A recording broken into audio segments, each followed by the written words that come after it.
ভগৱতী নমো দেৱ সৃষ্টিকৰ বুজায়ুক মুক জ্ঞান সাধন সুন্দৰ জগত প্ৰকাশে কোনে কাহাত আছয় কোনে স্ৰজে প্ৰলয়ত কাহাত থাকয়।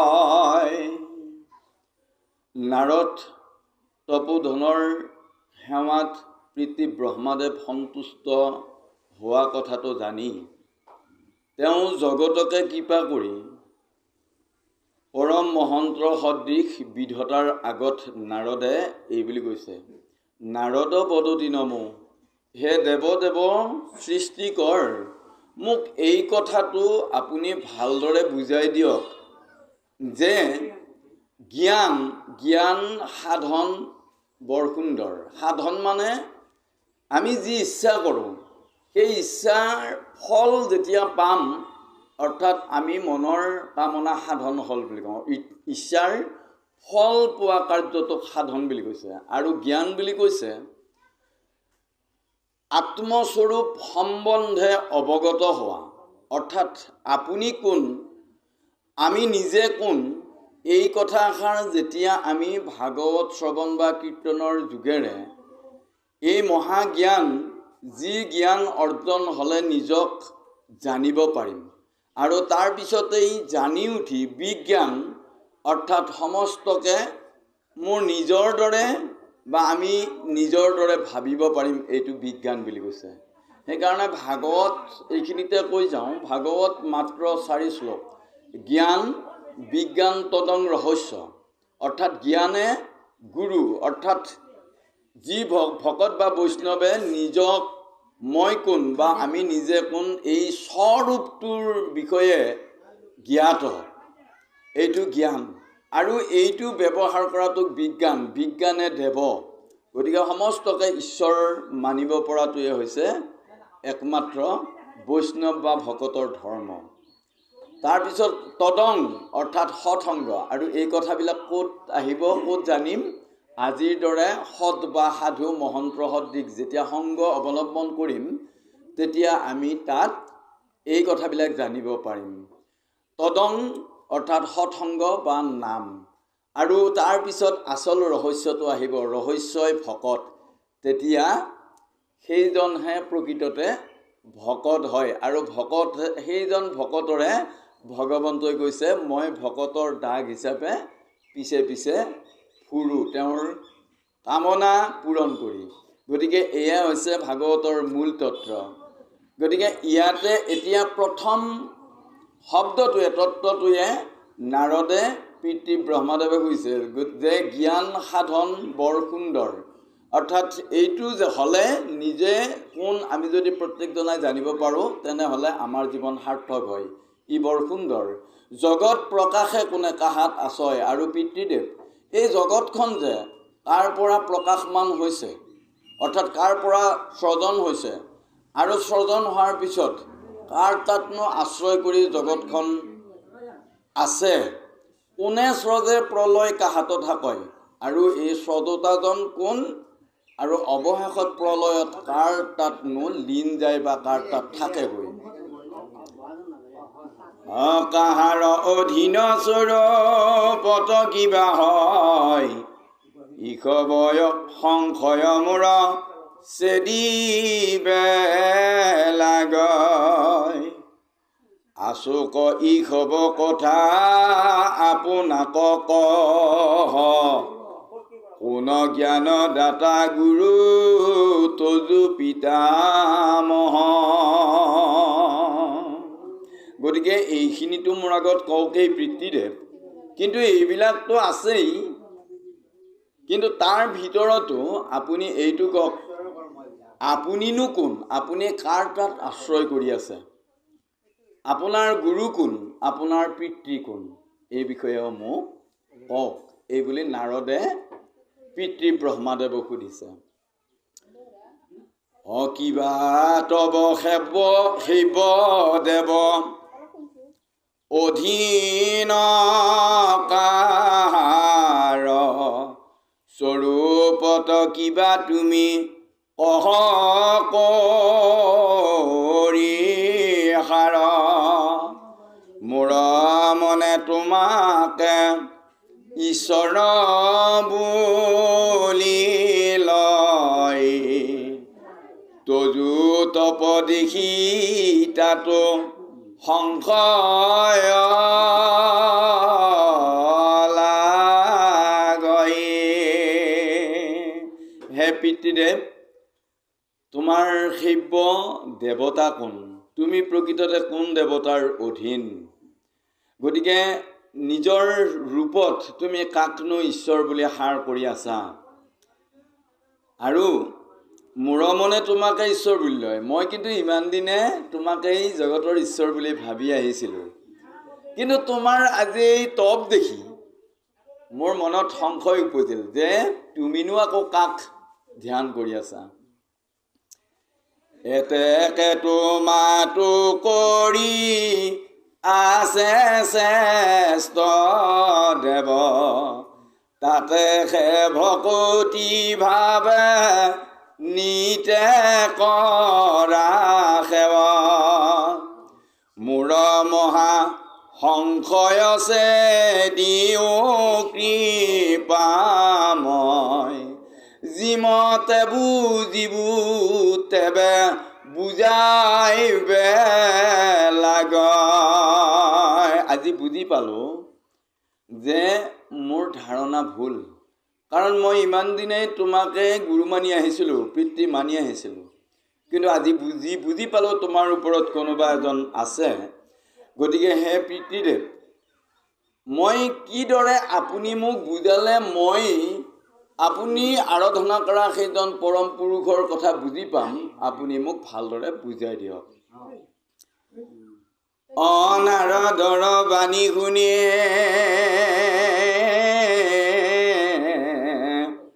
বিধি নিগদতি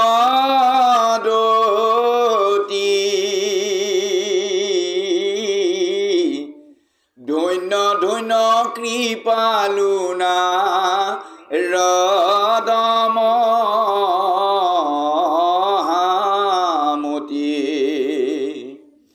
মোক পুনু আখি তুমি কৃপাহে কৰিলা ৰাম ৰাম কৃপাহে কৰিলা জাতো গোবিন্দৰ গুণ কহিবে বুলিলা। ধন্য নাৰদ, তুমি মোক আচলতে কথাবিলাক জানিবৰ ইচ্ছাই নহয়, তুমি মোৰ পৰা জানিব বিচাৰি মোক কৃপা কৰিলা। কাৰণ কোনোবাই নুসুধিলে, আজি আপোনালোকে আমাক নামাতিলে বা এই ভাগৱত আমাৰ এই পাপ মুখেৰে আপোনালোকে জানিব নুখুজিলে, আমি কেতিয়াও আপোনালোকক কীৰ্তন কৰি বা আলাপ আলোচনা কৰি সম্বন্ধ ঘটাব নোৱাৰিলোহেঁতেন। ঠিক তেনেদৰে গতিকে আমাৰ এইটোৱে ভাল লাগিব লাগে যে ভগৱন্ত পুৰুষৰ গুণ নাম অন্তত কাৰোবাৰ আহ্বানত হ'লেও আমাৰ মুখে কীৰ্তন কৰিব। গতিকে ব্ৰহ্মাদেৱে কৈছে তুমি মোৰ মুখে যিহেতু শুনিব আহিল, তাৰমানে ভগৱন্তৰ গুণ নাম মোৰ মুখেৰে কীৰ্তন হ'ব আৰু মোৰো ধ্যানস্থ হ'ব। হয়, লাগে জানিবৰ কাৰণে এই ধৰাধামত যিবিলাক মানে অভিজ্ঞতাৰ বাহিৰত থকা যিসকল কথা, সেইসকল অকল পিতৃ মাতৃয়েই নহয়, জ্যেষ্ঠজনৰ পৰা মনৰ সন্দেহ থকা কথাবিলাক সুধি পুচি সন্দেহবিলাক ভঞ্জন কৰাটো দৰকাৰ। সেয়ে কিন্তু আপোনাৰ বা আপোনাৰ লগতে এইসকলৰ ঈশ্বৰৰ প্ৰতি প্ৰেম বা শ্ৰদ্ধা, অৰ্থাৎ আমি যাক ভকতি বুলি ক'ম, ভকতি শব্দটোৱে এইটোহে বুজাইছে যে ভকতি প্ৰত্যেকৰে অধীনৰ আছে। কাৰণ ভকতি মানে হৈছে প্ৰেম ৰূপা প্ৰবল আসক্তি, আবেগ অনুভূতি অৰ্থাৎ উপাস্য দেৱতাজনৰ প্ৰতি থকা গভীৰ অনুৰক্তিকেই ভকতি বুলি কৈছে। তাৰমানে আমি পৰমেশ্বৰ সেইজনা পৰম ব্ৰহ্ম চৈতন্য গৰাকী কৃষ্ণৰ চৰণৰ প্ৰতি বা তেওঁৰ ৰূপটোৰ প্ৰতি যেতিয়া আমাৰ আসক্তি বাঢ়িব, প্ৰেমৰ মাধুৰ্যতা যেতিয়া বাঢ়িব, তেতিয়া সেইজনে প্ৰকৃততে ভকত। কাৰণ আপোনালোকে জানে, আপোনালোকে ভৌতিক জগততো এই বাস্তৱ জীৱনতো মনে প্ৰাণে যাক ভাল পায় সেইজনৰ কথাখিনি আপোনাৰ মনত খেলি থাকে। আৰু বন্ধু বান্ধৱ যাকেই লগ নাপাওক কিয়, এই ঘৰুৱা অন্যান্য কথা পাতি থকাৰ মাজতো কিন্তু মনেদি ভাল পোৱা ব্যক্তিজনৰ কথা এবাৰ তাত উপস্থাপন কৰে, নামটো উপস্থাপন কৰে। তাৰমানে আপোনাৰ নভবাকৈ কথা এষাৰ ওলাই যায়, কিবা এটা অজুহাতত হ'লেও ওলায়। তাৰমানে কিয় ওলায়, ভাল পোৱা ব্যক্তিজনৰ কথাটো আপোনাৰ কাৰোবাক কওঁ কওঁ লাগি থাকে। ঠিক তেনেদৰে ভকতৰ কৰ্তব্য এইটোৱে, ভকতৰ মুখে কেৱল হৰিনাম ওলায়। কাৰণ ভকতে ভগৱন্ত পুৰুষৰ লগত ইতিমধ্যে প্ৰেম সম্বন্ধ ঘটাই তুলিব পাৰিছে। তেওঁৰ মনত, তেওঁৰ হৃদয়ত কেৱল কৃষ্ণৰে ৰূপ গুণ গান লীলা চৰিত্ৰৰ কথা খেলি থাকে। সেইকাৰণে কাৰোবাৰ লগত গাঁৱলীয়া কথা পাতি থাকিলেও লগে লগে লাহেকৈ কেতিয়া তেওঁ কৃপসংগত ঈশ্বৰ কৃষ্ণৰ এই ভাগৱতৰ কথা দুটা তাত ৰোপণ কৰিব পাৰি, এইটো কিন্তু তেওঁ চেলু বিচাৰি থাকে। এয়ে হৈছে ভগৱন্তৰ ওপৰত থকা ভাল পোৱা বা প্ৰেম, ইয়েই ভকতি বুলি কৈছে। অ ৰাম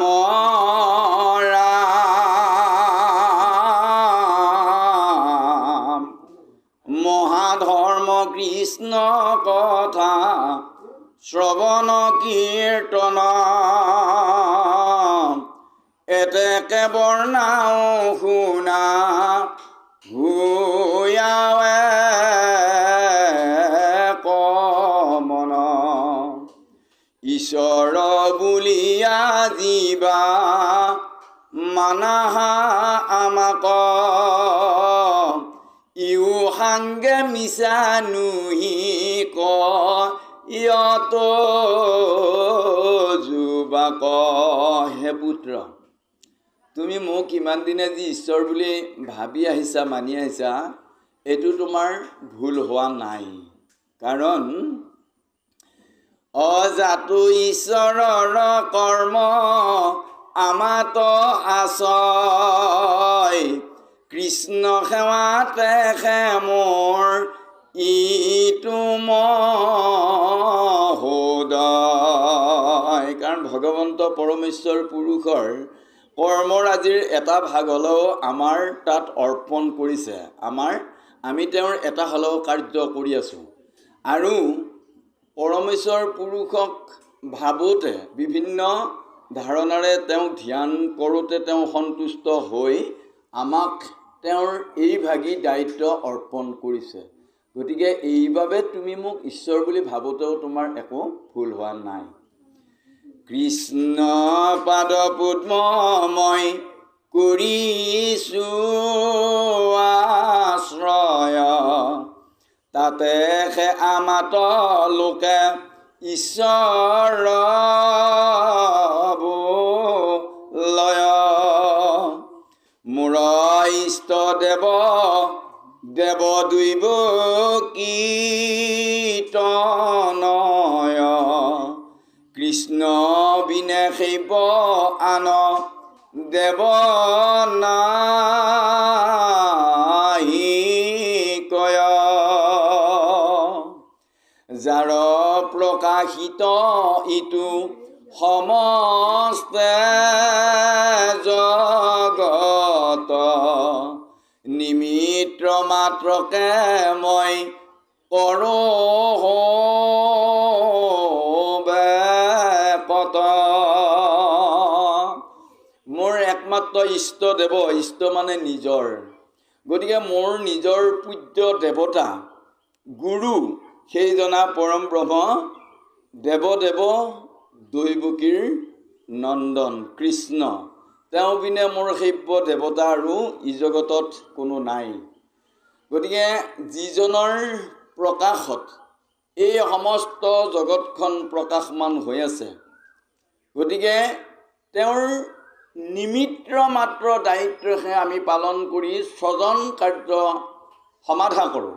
কিন্তু সজিলোহে মূৰ্তিটো, তাত চৈতন্য প্ৰাণ শক্তি দিব পৰা আমাৰ শক্তি নাই, কেৱল আমাক সজোৱাৰ দায়িত্বটো দিছে। গতিকে এইটো তেওঁৰ এভাবি কাম আমি কৰোঁ।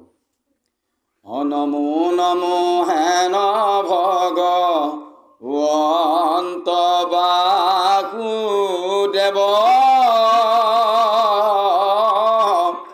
কায় বাক্য মনে তান পাৱে কৰো সেৱা, যাহাৰ আগত মায়া ৰৈবে নপাৰিয়া,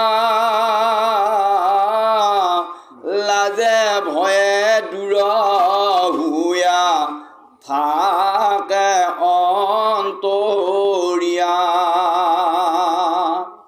তুমি হবে সেই মহা মায়ায়ে ভুলিলা, তাতে সে জগত গুৰু আমাক বুলিলা, যি কথা পুছিলা তাৰ লৈও পৰিছেদ, হবে কৃষ্ণময় ইটো কৈলো তত ভেদ। লগে লগে পিতৃ ব্ৰহ্মাদেৱে নাৰদ মুনিৰ আগত ভগৱন্তৰ বিষয়ে দুই এষাৰ কোৱাৰ আগতেই আমি যিদৰে আজিৰ এই মহান উপাসনাস্থলীত ভগৱন্তৰ মহান গুণ লীলা চৰিত্ৰৰ কথা বৰ্ণনা কৰা এই ভাগৱত পাঠ শ্ৰৱণৰ মানস লৈ আহি তেওঁৰ গুণগান শুনা বা কোৱাৰ আগতেই তাত আমি নিজকে নমস্যতা স্বীকাৰ কৰি এটি সেৱা জনালোঁ। ব্ৰহ্মাদেৱেও নাৰদৰ আগত ভগৱন্ত পুৰুষৰ কথা কোৱাৰ আগতেই তেওঁক নাম লৈ স্মৰণ কৰিলে আৰু তাৰপিছত নাৰদক কৈছে, হে বোপা, যিজন ভগৱন্তৰ আগত মায়া ৰবই নোৱাৰিলে, তিষ্ঠিবই নোৱাৰিলে, মায়া মানেনো এতিয়া কি? মায়া মানে হৈছে ভগৱন্ত পুৰুষৰ এটি যাদুকৰী শক্তি। আমি বাজিকৰৰ বাজি অৰ্থাৎ বজাৰত যি যাদুকৰে যাদু খেলোৱা কথাটো আমি জানো। গতিকে জানি উঠিও বজাৰলৈকে বা টাউন চহৰলৈকে গৈ হঠাতে সন্মুখতে বাজিকৰে যাদু দেখাই আছে, তেওঁ এটি ঘেৰ দি লৈ ঘেৰটোৰ ভিতৰত তেওঁ যাদু দেখাই আছে। আমি গম পালোঁ এয়া বাজিকৰৰ বাজি দৰ্শন। কিন্তু এই কথা এষাৰ জানিও যেতিয়া তেওঁ কোনেও গম নোপোৱাকৈ দূৰৰ পৰা এটি আঁকটানিছিল, আমি কিন্তু কোনেও এই কথা জনা নাই।